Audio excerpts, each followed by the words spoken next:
Hello world, hello YouTube land. Right, this should be a quick review.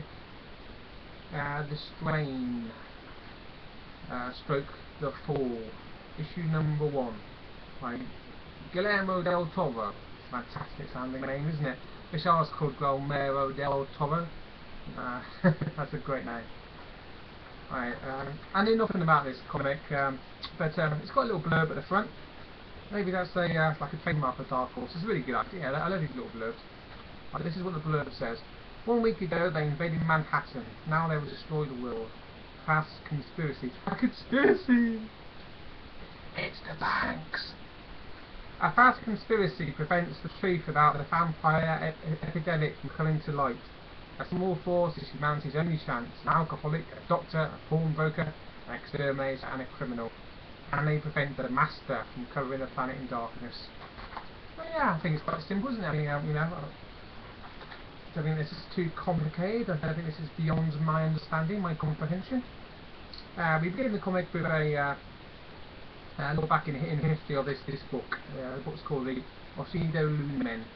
It's not a real book, is it? It doesn't actually exist in the real world, but I assume it's based on something like what are they called? The Dead Sea Scrolls, that sort of thing.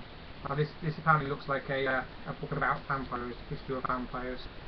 I like the artwork here, by the way. That's really nice. I love that panel. That's probably my favourite part of the entire book, really. The actual artwork, especially at the beginning. And I enjoyed the beginning. It looks like history lesson. There's some historical characters as well. There's this guy called John D.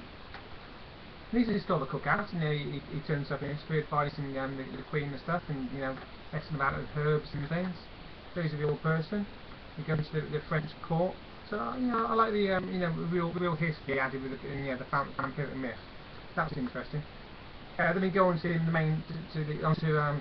current day, and then unfortunately the current day is not that interesting really. Not to me. If I'm missing something, then let me know. But the current day we seem to have this little group of people, as described at the beginning, all sort of hiding away from the vampires in the middle of a city. Where everything burns around her and the vampires rampage.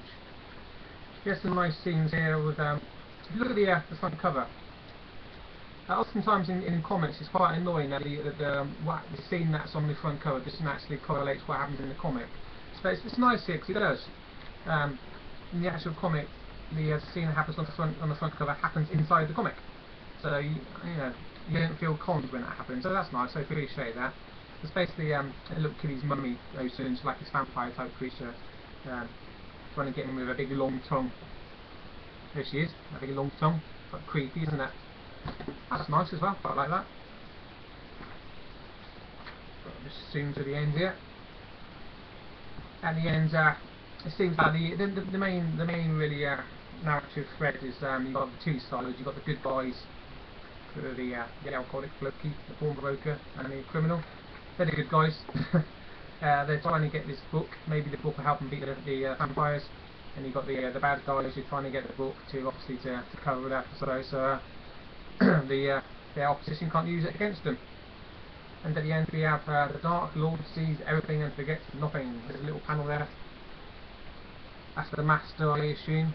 There, hands covering it. That one there. Little fingers. That's the Master coming back. And that's that. I wasn't terribly impressed, to be honest. It's just your typical vision of the future, whether the cities are on fire. There's like a pandemic. Substitute the vampires, the zombies. It's pretty conventional. That's the word I'm looking for. Pretty conventional. I don't see why I would jump on this one. But I know it's quite popular, isn't it? The Strain. I've heard the name Guillermo Del Toro before. I think they're quite successful.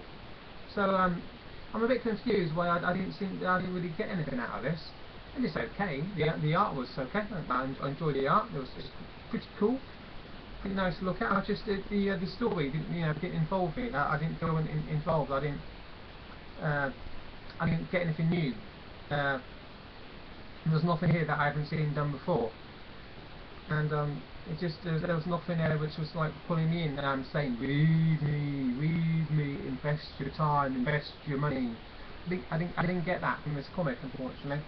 Yeah, like I've been saying, if I'm missing something, let me know. I'm not going to be jumping on this one. This is The Strain, the full issue #1 from Dark Horse Comics. Disappointing to me because I thought it'd be better. Apparently, I was wrong on that. It's not particularly good. It's just your typical average zombie-stroke vampire comic. I'll give it a going to be a middling 6 out of 10. 5 out of 10 for the story, and I'll give it an extra, one mark, bump it up to 6 because I like some of the art. Some of the art was pretty cool. Okay, that's The Strain. 6 out of 10 from me. See ya.